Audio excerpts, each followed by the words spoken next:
बड़ा मायका। साधना अपने घर की लाडली बेटी थी। आखिर वो लाडली होती भी क्यों नहीं, आखिर वो अपने इतने बड़े घर की इकलौती लड़की थी। ऐसे ही एक दिन साधना अपने कमरे में बैठकर फोन चला रही थी, तभी उसकी माँ नीलम उसके पास आती है। बेटा, तुम अकेली इस कमरे में क्या कर रही हो? आज तुम्हारा कोई प्लान नहीं है क्या? नहीं मॉम, आज मेरा कोई प्लान नहीं है, क्योंकि आज मेरी सारी फ्रेंड्स बिजी है बिकॉज मेरे एक दोस्त की शादी है। सभी लोग वहीं पर है। तुम्हारे दोस्त की शादी है इसलिए सब वहाँ बिजी है। अरे जब सब लोग वहाँ है तो तुम यहाँ क्या कर रही हो? तुम भी जाओ अपने दोस्तों के साथ शादी में। नहीं मॉम, मेरा मन नहीं है जाने का। एक्चुअली क्या है ना, शादी में थोड़ा रश होता है। आई डोंट थिंक सो मैं वहाँ पर एडजस्ट भी कर पाऊंगी, तो मैंने सोचा मैं अपने घर पर ही ठीक हूँ। चलो कोई बात नहीं, अगर तुम्हारा मन नहीं है वहाँ जाने का तो मत जाओ, लेकिन मैं तुम्हें इस तरह खाली नहीं बैठने दूंगी। चलो तुम और मैं कहीं बाहर चलते हैं। अपनी माँ की बात सुनकर साधना खुश हो जाती है और अपनी माँ के साथ बाहर घूमने के लिए चली जाती है, जहाँ नीलम की मुलाकात उसकी एक पुरानी दोस्त सावित्री से होती है। अरे सावित्री, तू यहाँ क्या कर रही है?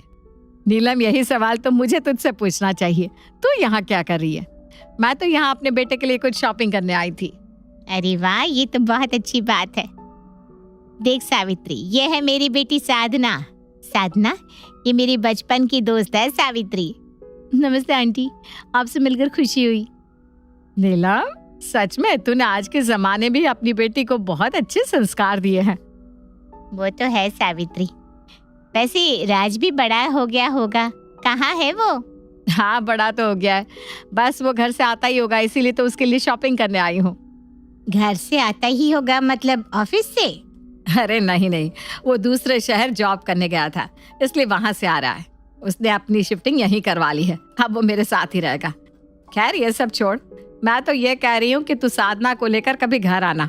मेरा बेटा भी कुछ दिन घर पर ही है, तुम दोनों उससे भी मिल लेना। हाँ जरूर, हम कल ही तेरे घर आते हैं।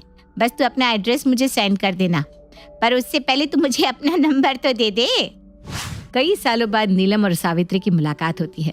इसके बाद उन दोनों की बातचीत फिर से शुरू हो जाती है और अगले दिन नीलम साधना के साथ सावित्री के घर जाती है, जहाँ साधना की मुलाकात राज से होती है। साधना को राज और राज को साधना पहली नजर में ही पसंद आ जाते हैं और इस तरह उन दोनों की बातचीत शुरू हो जाती है। ऐसे ही एक दिन, साधना, मैं तुमसे कुछ कहना चाहता हूँ, अगर तुम इजाजत दो तो क्या मैं? हाँ राज, कहो ना, क्या कहना चाहते हो?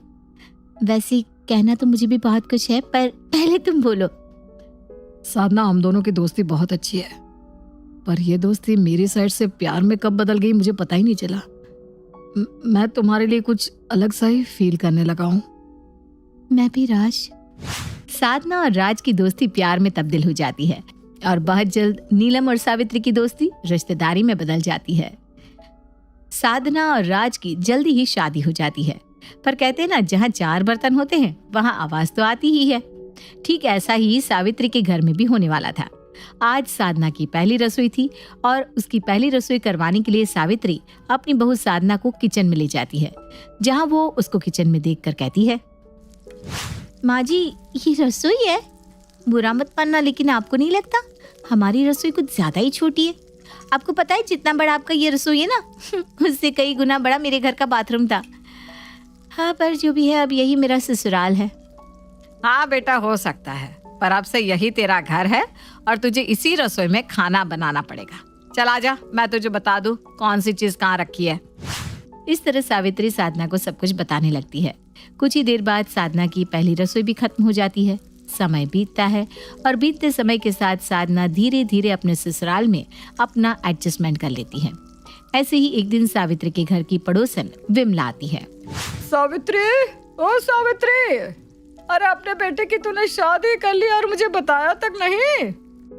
विमला की आवाज सुनकर सावित्री हॉल में आती है। विमला को देखकर वो बहुत खुश होती है। अरे विमला, तू यहाँ कब आई? मैं तब आई जब तेरे कानों में मेरी आवाज आई। ये बता, तूने अपने बेटे की शादी कब की? मुझे बताया भी नहीं। अरे अब तुझे कैसे बताती, तू यहाँ होती तभी तो तुझे पता चलता ना। तू तो अपनी सास के पास गई थी। हाँ ठीक है, अब बहू को भी दिखा दे। विमला की बात सुनकर सावित्री अपनी बहू को बुलाती है। सास की आवाज सुनकर साधना अपनी सास के पास आती है। जी माँ जी, आपने बुलाया? हाँ बहू, मैंने तुझे बुलाया। ये मेरी पड़ोसन और मेरी बहुत अच्छी सहेली है। तेरी शादी में नहीं आ पाई थी, इसलिए आप तुझसे मिलने आई है। नमस्ते आंटी जी, आप यहीं बैठिए, मैं आपके लिए कुछ खाने के लिए लेकर आती हूँ।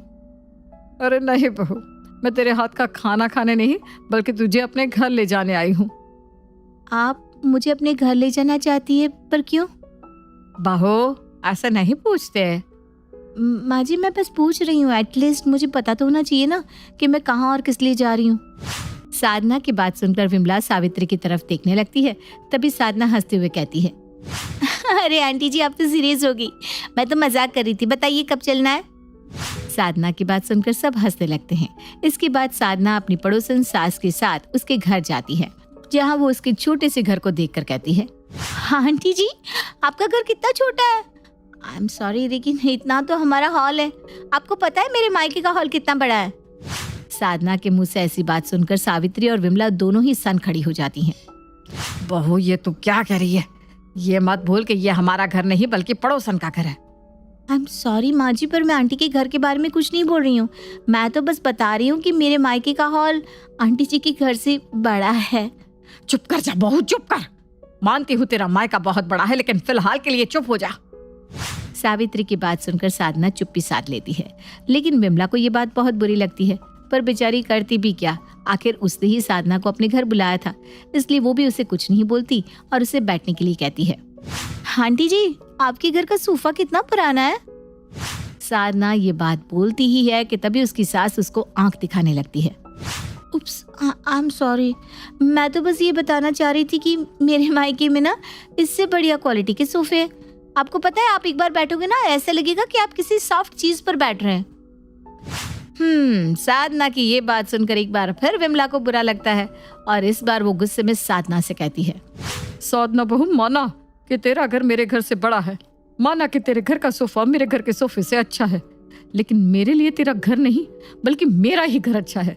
तू चाहे कितनी भी अमीर घर से क्यों ना हो, लेकिन ये मत भूल वो अमीर घर अब तेरा नहीं रहा। सावित्री बहन माफ करना, लेकिन आपकी बहू मुंह फट है और इतना कंपैरिजन करती है कि कुछ पूछो ही मत। और आपकी बहू का क्या ही बताऊं, अगर आपकी बहू का यही हाल रहा ना तो मैं लिख कर दे रही हूँ, आपका उठना बैठना हर किसी के साथ बंद हो जाएगा। विमला सॉरी, मेरी बहू की तरफ से मैं तुझसे माफी मांगती हूँ। मेरी बहू में ना थोड़ा सा बचपना है, इसलिए वो कुछ भी बोल जाती है। साधना बहू चल यहाँ से। सावित्री अपनी बहू को घर वापस ले आती है और उसे डांटते हुए कहती है, तू ये क्यों भूल जाती है कि तेरे मायके के जितने हम अमीर नहीं हैं और हमारे पास जो भी है हम उसी में खुश हैं। और इसी के साथ मैं तुझे यह भी बताना चाहूंगी कि अब तू मायके में नहीं बल्कि ससुराल में रह रही है, इसलिए तुझे अपने ससुराल के तौर तरीके जल्दी ही अपना लेने होंगे, वही तेरे लिए अच्छा रहेगा। माँ जी, आप सही कह रही हैं, लेकिन मैं किसी को नीचा दिखाना नहीं चाहती। मैं बस ये बताती हूँ कि मेरा मायका कैसा है। सॉरी अगर किसी को बुरा लगा तो। साधना की बात का सावित्री कोई जवाब नहीं देती और वहां से चुपचाप अपने कमरे में चली जाती है। साधना की जो आज हरकत थी उससे सावित्री बहुत नाराज थी और बस इसलिए साधना अपनी सास को मनाने के लिए उसके कमरे में जाती है। माँ जी, आई एम सॉरी ना, मुझे माफ कर दो। पक्का मैं नेक्स्ट टाइम कुछ भी बोलने से पहले एक बार जरूर सोचूंगी। साधना की ये बात सुनकर सावित्री उसकी तरफ देखती है। पक्का ना? तो आगे से ऐसा कुछ नहीं करेगी? हाँ माँ जी, पक्का आगे से ऐसा कुछ भी नहीं करूंगी जिससे हमें किसी चीज की प्रॉब्लम हो। साधना की ये बात सुनकर सावित्री उसको माफ कर देती है, पर तभी साधना अपनी सास का बेड देखती है और कहती है, माँ जी, आपका बेड कितना पुराना हो गया है। आपको पता है मेरे मायके में ना मेरी मॉम का बेड कितना बढ़िया था, पूरा गोल बेड था। मैंने ही पसंद किया था वो बेड उनके लिए। बहू तो फिर से शुरू हो गई। I am sorry. वो लगता है माँ जी मैं अपनी हरकतों से बाज नहीं आऊंगी। इस तरह साधना अपनी हरकतों से कभी बाज नहीं आती और सावित्री को अपनी बहू को इसी रूप में अपनाना पड़ता है। निमिता दिखने में बहुत ही खूबसूरत और काम में बहुत ही कुशल थी। वो अक्सर चुप ही रहा करती थी और अगर वो कुछ बोलने की कोशिश करती तो उससे पहले उसकी माँ उसे चुप करा देती थी। ऐसे ही एक दिन शालिनी जी गार्डन में गाना गाते हुए कपड़े सुखाने डाल रही थी।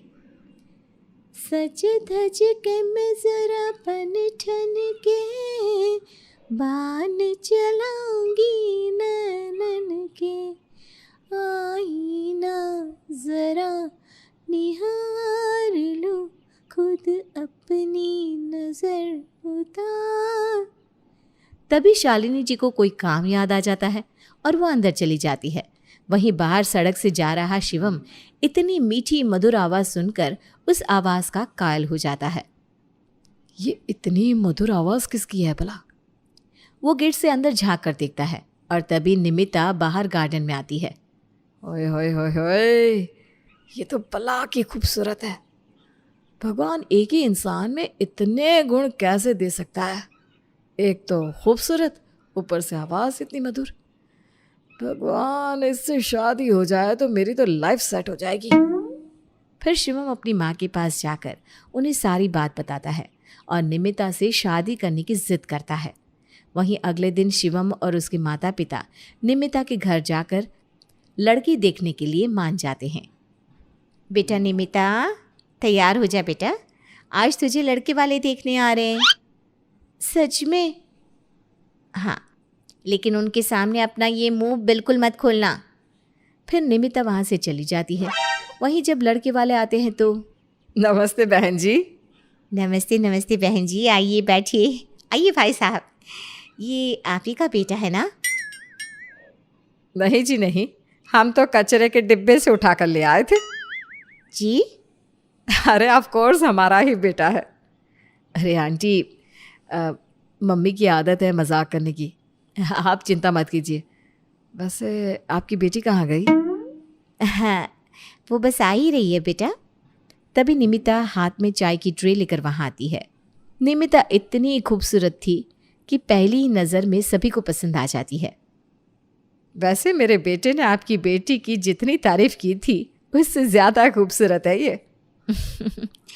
तो मैं ये रिश्ता पक्का समझूं बहन जी? जी हाँ बिल्कुल, लेकिन निमिता को कहिए ना कुछ बोल कर बताए। जब से हम आए हैं बस आप ही बोली जा रही हो। तभी शालिनी बहुत ही ज़्यादा घबरा जाती है। हाँ निमिता, वो वाला गाना सुनाओ ना जो तुम उस दिन गार्डन में खड़ी होकर गा रही थी। शिवम इतना कह ही रहा होता है कि तभी शालिनी उसे टोक देती है। बेटा अभी ना निमिता के मुंह में छाले आए हैं, वो बोल नहीं सकती बेटा। वरना उसे बहुत तकलीफ होगी ना, इसलिए। अच्छा अच्छा, ओके, कोई बात नहीं। वहीं दोनों परिवार की रजामंदी से रिश्ता पक्का हो जाता है और कुछ ही दिनों में निमिता और शिवम की शादी हो जाती है। वहीं शादी की पहली रात। निमिता यार कुछ बोलो ना, जब से तुम्हें देखा है बस एक दफ़ा तुम्हारा वो गाना सुना था उसके बाद तो तुम्हारी मीठी आवाज़ सुनने को कान तरस गए। जानो वही वाला गाना सुना दो ना प्लीज़। सजना है मुझे सजना के लिए। अच्छा ठीक है। छच धच तो मैं डलान ले, बात टालूंगी नहीं चैना। अरे बस बस बस, ये कैसे बोल रही हो तुम निमिता? जरा ढंग से गाओ ना। लेकिन मैं तो ऐसे ही बोलती हूँ। शिवम गुस्से में बौखला कर बाहर आ जाता है। माँ माँ, ये क्या किया आपने? मेरी शादी एक तोतली लड़के से करा दी है। तोतली? हाँ माँ, तोतली, वो तोतली है माँ। तभी निमिता वहाँ आती है। माँ दीदी तो ना, ये मुझे बाल बाल तोतली तोतली बोल रहे। निमिता की तोतली आवाज़ सुनकर पास ही खड़ी उसकी ननद पारो और जिठानी सीमा जोर जोर से हंसने लगती है। देवरानी जी तोतली है, वाह जी वाह। देखो ना बड़ी भाभी, छोटी भाभी की आवाज़ सुनकर कितना मज़ा आ रहा है। पारो और भाभी, आप दोनों हंस क्यों रही हो? यहाँ कोई कॉमेडी शो नहीं हो रहा है? हाँ देवा जी, यहाँ तो आपकी लाइफ की शो का लाइव टेलीकास्ट हो रहा है। बड़ी बाबू चुप। बोल बेटा, अब क्या हुआ? बोलूं? क्या बोलूं? मेरी बीवी तोतली है माँ, मैं इसके साथ नहीं रह सकता। इसके माँ बाप ने हमें धोखा दिया, ये इन्होंने ठीक नहीं किया। मैं उनके खिलाफ पुलिस कंप्लेंट करूंगी, फिर सब जेल में चक्की पीसेंगे। लेकिन माँ जी, इन्होंने तो मुझे खुद पसंद किया था ना, तो हम जेल कैसे जाएंगे? वैसे वो चक्की नहीं गेहूं होता है माँ जी। हाय राम, चित भी इसकी पट भी इसकी।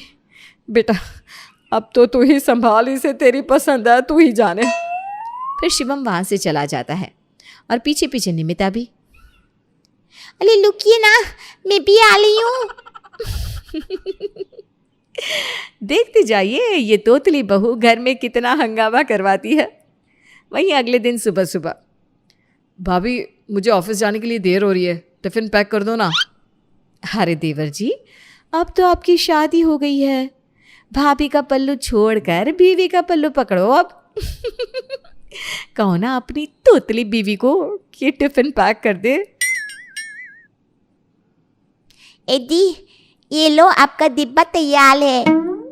तभी शिवम चिढ़कर ऐसे ही वहां से चला जाता है। वहीं निमिता के तोतलेपन के कारण घर में सभी उसका मजाक उड़ाते हैं और कोई भी ढंग से उससे बात नहीं करता था। माँ जी मैं बादल जा रही हूँ, आपको कुछ चाहिए? अरे जाना है तो बाजार जाना, बादल पर क्यों जा रही है? बादल मम्मी जी बादल। सासू माँ वो बाजारी कह रही है। अरे नहीं नहीं, तू जा, तुझे जो चाहिए लेकर आ। और हाँ, एक फेविस्टिक लेकर आना। वो क्यों माँ दी? तेरा मुंह बंद करने के लिए तोतली। जा अब, फूटे भाग मेरे, न जाने कौन सी घड़ी में मैं ये तोतला नमूना घर ले आई। निमिता को सास की बात बहुत बुरी लगती है, लेकिन वो बिना कुछ बोले वहां से चली जाती है। वहीं बाजार में सभी निमिता को देखकर बातें बनाने लगते हैं। अरे ये तो मिसेस शर्मा की तोतली बहू है ना? हाँ हाँ ये वही है, बहुत ही फनी है। रुक ना डेमो दिखाती हूँ। ओ हेलो निमिता, कैसी हो? दी आप तो, मैंने आपको पहचाना नहीं।